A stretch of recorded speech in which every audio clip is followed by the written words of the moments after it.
Semangat! Oke, sebelum saya melanjutkan materi-materi ini, sebelum itu saya mau sampaikan dulu semboyan kita sebenarnya tidak akan pernah kita lupakan, karena semboyan ini sangat luar biasa.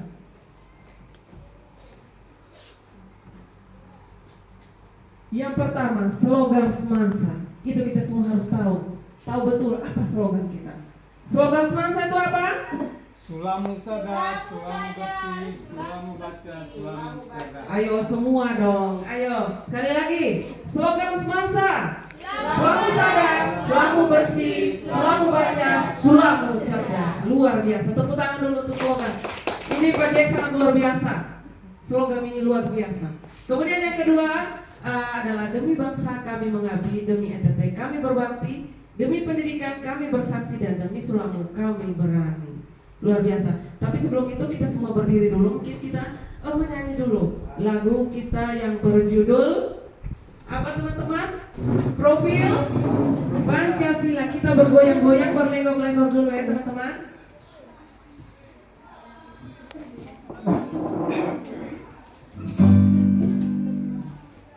Oke semua. Ayo Ibu Trisna bisa pandu kita di depan.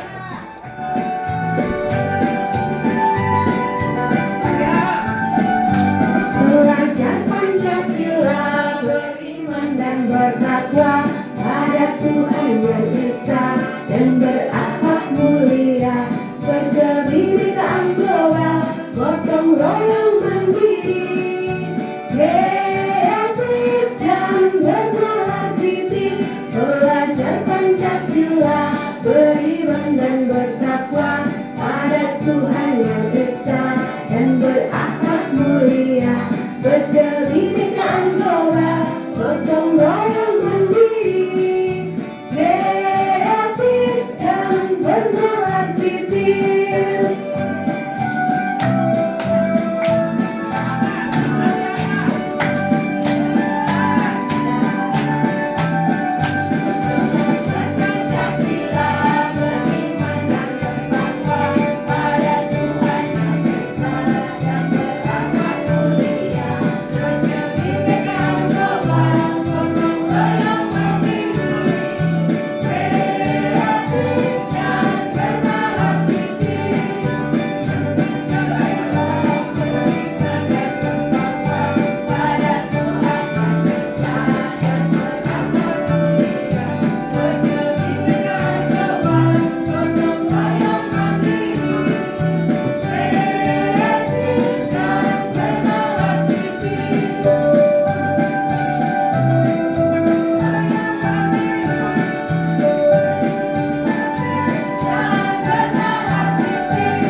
Oke, luar biasa. Kita guru-guru hebat, bisa menari dan bisa semuanya.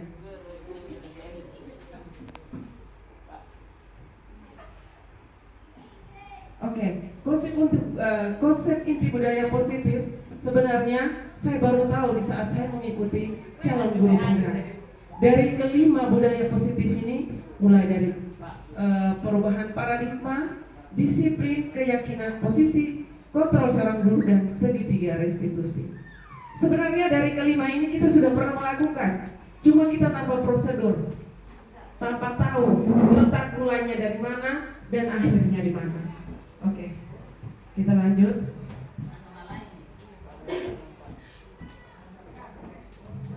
Di sini saya akan membahas tentang 5 posisi kontrol guru.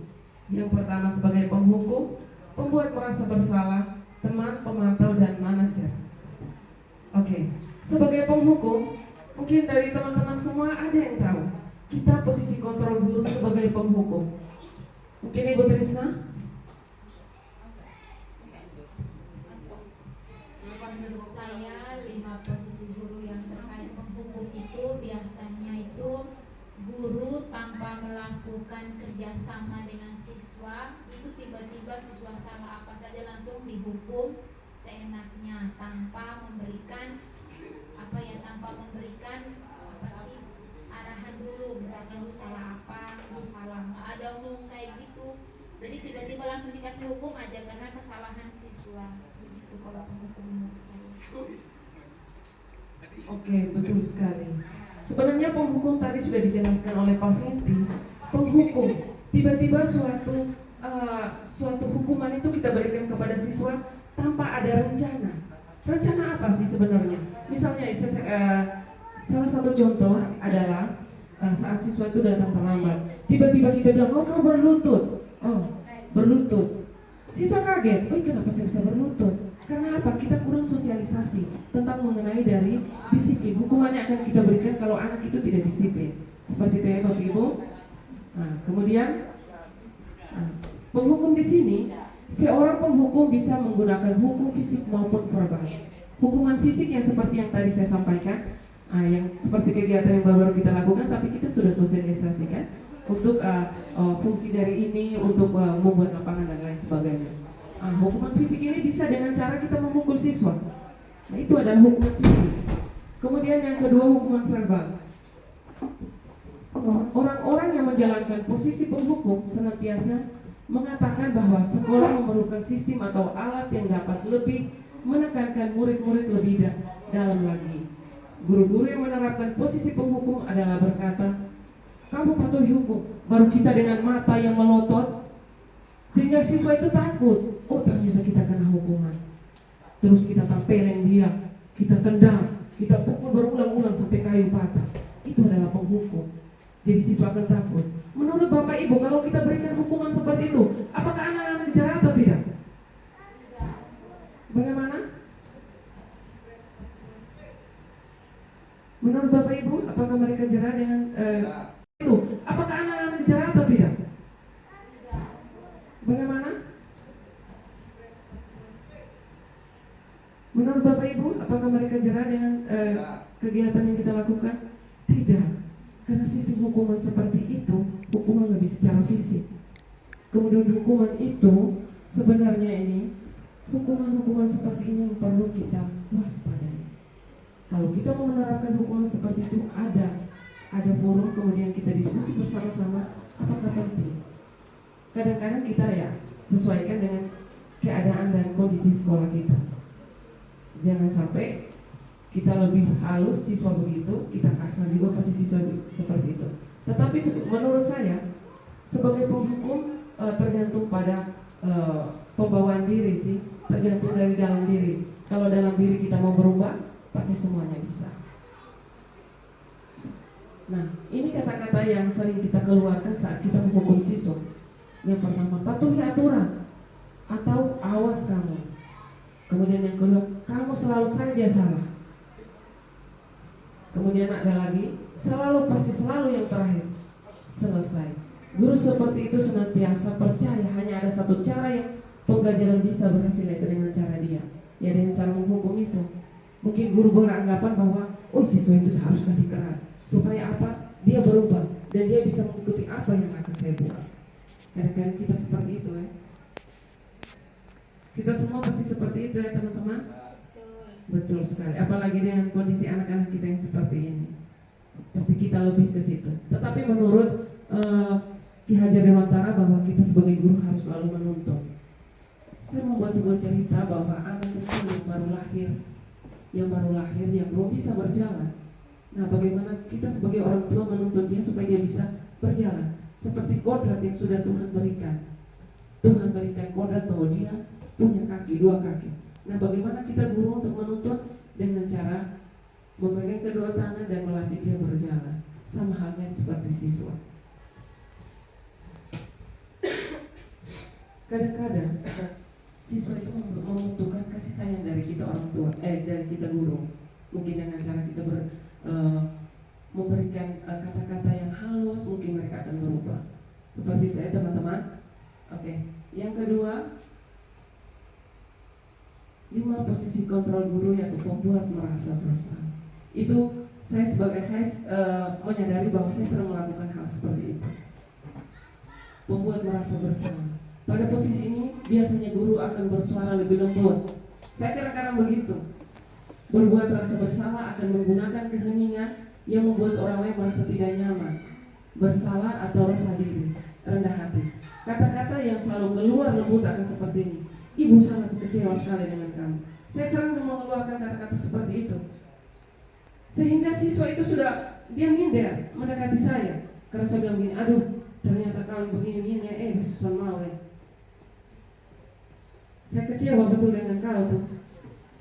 Apa yang ibu sampaikan kau selalu balik belakang seperti itu. Ini dari kata-kata kita yang seperti ini, siswa itu akan merasa dia tuh bersalah sekali, bersalah besar sekali. Kemudian berapa kali Bapak harus memberitahukan kamu ya? Gimana coba kalau orang tua kamu tahu kalau kamu berbuat begini? Seperti kata-kata ini yang membuat siswa itu merasa dia bersalah sekali.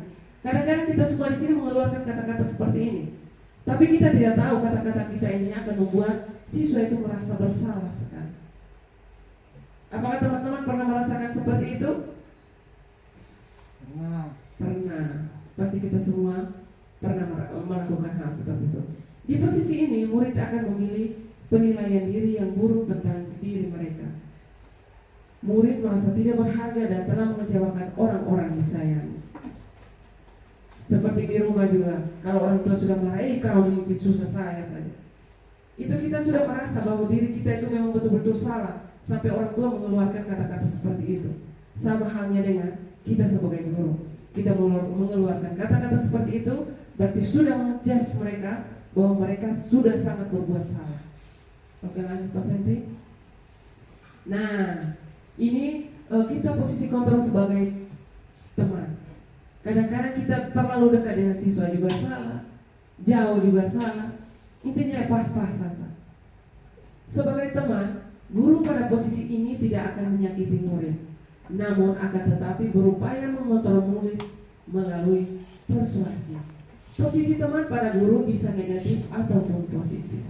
Saya pernah merasakan seperti ini. Kemudian saya juga pernah mendapat pelajaran dari teman-teman kita CGP yang duluan, bahwa ada posisi teman ini ada dua kemungkinan, yaitu positif dan negatif.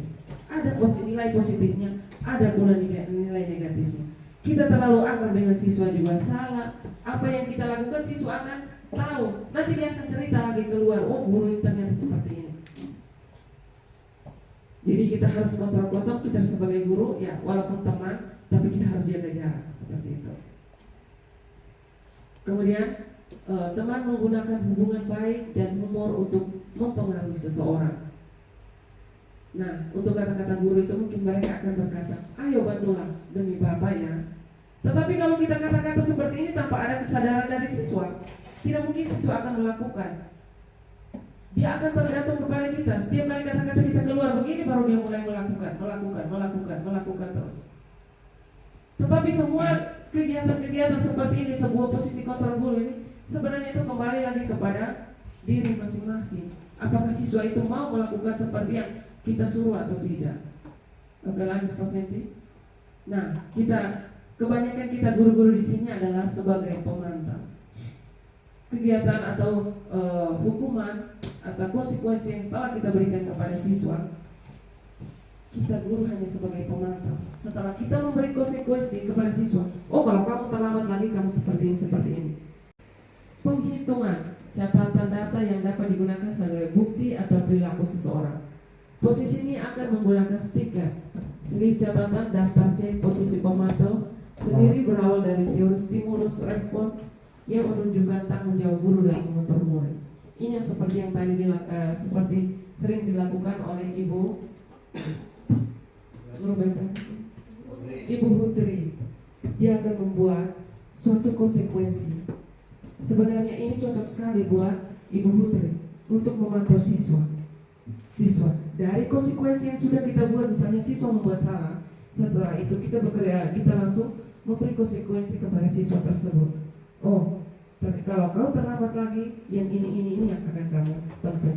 Mungkin dengan cara mengeluarkan surat untuk kau pindah, kau keluar dan lain sebagainya. Itu konsekuensi. Kemudian, misalnya contoh Ibu Putri ini dia hanya sebagai pemantau.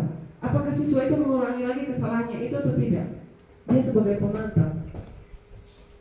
Oke, lanjut. Manajer. Sebenarnya kita guru ini harus sebagai manajer. Manajer di sini adalah posisi terakhir adalah manajer. Adalah posisi di mana guru berbuat sesuatu bersama dengan murid, mempersilahkan murid mempertanggungjawabkan perilakunya, mendukung murid agar dapat menemukan solusi atau permasalahan sendiri. Seorang manajer telah memiliki keterampilan di posisi teman ataupun pemantau, dan dengan demikian bisa jadi di waktu-waktu tertentu kembali pada kedua posisi tersebut bila diperlukan.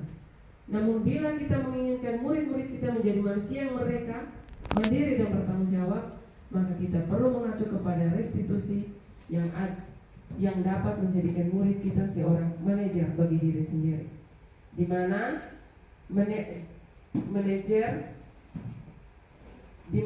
murid diajak menjadikan murid kita seorang manajer bagi diri sendiri untuk menganalisis kebutuhan dirinya maupun kebutuhan orang lain. Nah, ini pertanyaan-pertanyaan yang lebih ke manajer. Apa yang kita yakini, kemudian apa yang kamu yakini. Jika kamu yakini apa yang tersedia, jika kamu meyakinkan, apakah kamu bersedia memperbaiki? Nah, ini misalnya contoh. Siswa ini membuat kesalahan. Dia tiba di sekolah, tidak mungkin kita langsung marah. Pasti kita memanggil dia, kemudian mencari solusi yang terbaik kepada dia. Bagaimana sehingga hal tersebut tidak terulang kembali? Kita mencari solusi bersama-sama, merangkul dia. Seakan-akan dia tidak terlalu kita cas bahwa kalau itu terlambat. Kita memberikan dia hukuman yang begitu luar biasa. Tetapi sebagai manajer, kita mengajak dia, kemudian bersama-sama merangkul dia untuk bagaimana caranya keluar dari persoalan dia atau permasalahan dia tersebut.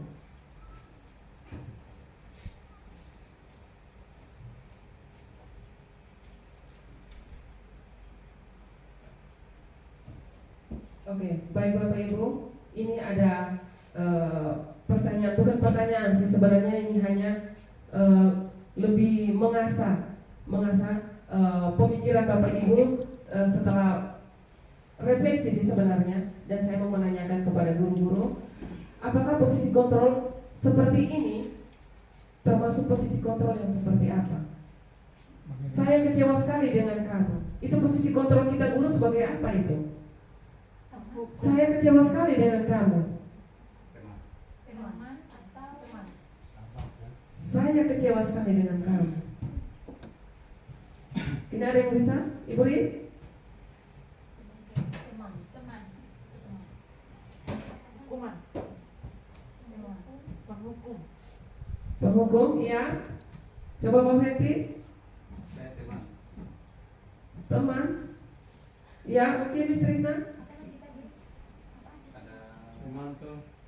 Teman. Saya sangat kecewa dengan kamu. Coba kamu jangan buat seperti itu. Jadi kata-kata kita seperti ini akan menyinggung perasaan anak.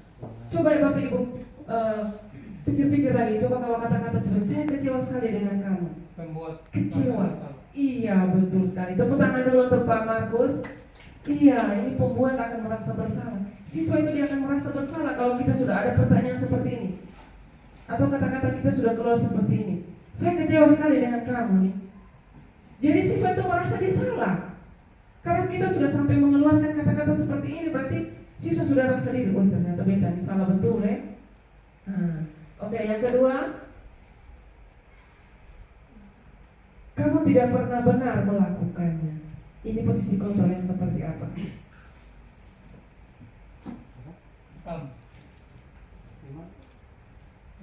Kamu tidak pernah benar melakukannya. Itu posisi kontrol kita sebagai guru seperti apa? Penghukum. Pemantau. Coba. Apakah pemantau? Pembuat merasa bersalah yang tadi sudah saya jelaskan bahwa lebih ke mencah siswa. Jadi dia sudah merasa dia bersalah. Kamu tidak pernah benar melakukannya, itu apa? Jadi setelah dia tidak melakukan, dia tidak betul melakukan, kita langsung kasih dia hukuman. Penghukum. Jadi setelah kita mengatakan bahwa kamu tidak pernah benar melakukannya, jadi kita sudah mulai tampar dia, pukul dia. Ini kata-kata yang sering saya jujur, saya sering mengeluarkan kata-kata seperti ini. Ternyata saya baru tahu di saat saya mengikuti calon guru penggerak. Ternyata kata-kata yang keluar ini masuk dalam posisi kontrol guru. Yang sering saya lakukan itu, mungkin kamu tidak pernah benar melakukan, ternyata masuk di penghukum. Kita hukum dia dengan kata-kata seperti ini. Kemudian lanjut Pak. Apa rencanamu untuk menyelesaikan masalah ini? Ini gampang sekali, posisi kontrol kita sebagai guru. Dia akan merasa bersalah kalau kita sudah ada pertanyaan seperti ini, atau kata-kata kita sudah keluar seperti ini. Saya kecewa sekali dengan kamu nih. Jadi siswa itu merasa dia salah. Karena kita sudah sampai mengeluarkan kata-kata seperti ini, berarti siswa sudah rasa diri, oh ternyata beta ini salah betul ya. Oke, yang kedua, kamu tidak pernah benar melakukannya. Ini posisi kontrol yang seperti apa?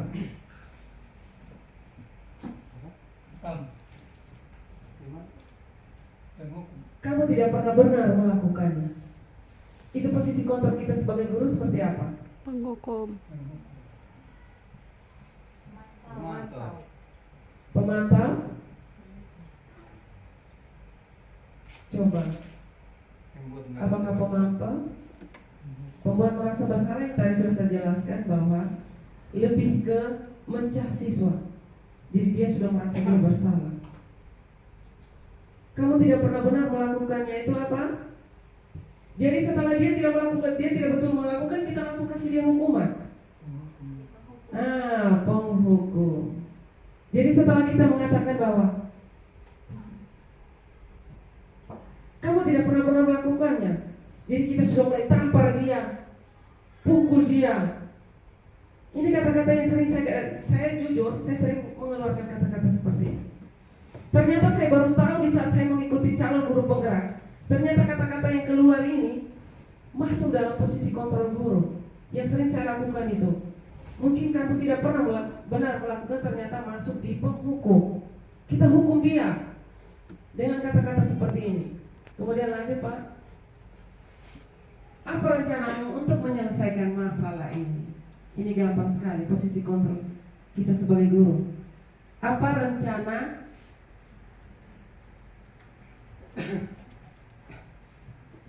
rencanamu untuk menyelesaikan masalah ini?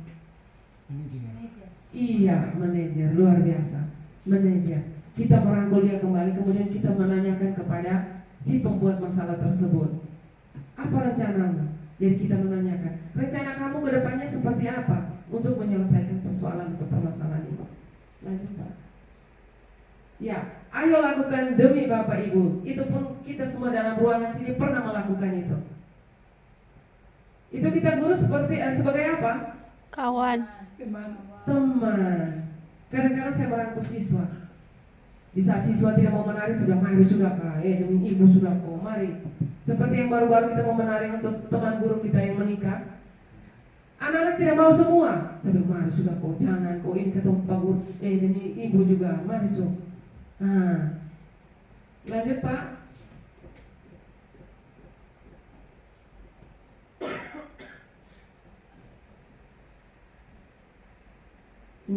Ini yang terakhir.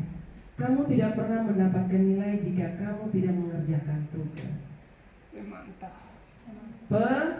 Pemantau. Iya, pemantau ini. Kita selalu memantau. Kamu tidak pernah mendapatkan nilai jika kamu tidak mengerjakan tugas. Sebagai pemantau.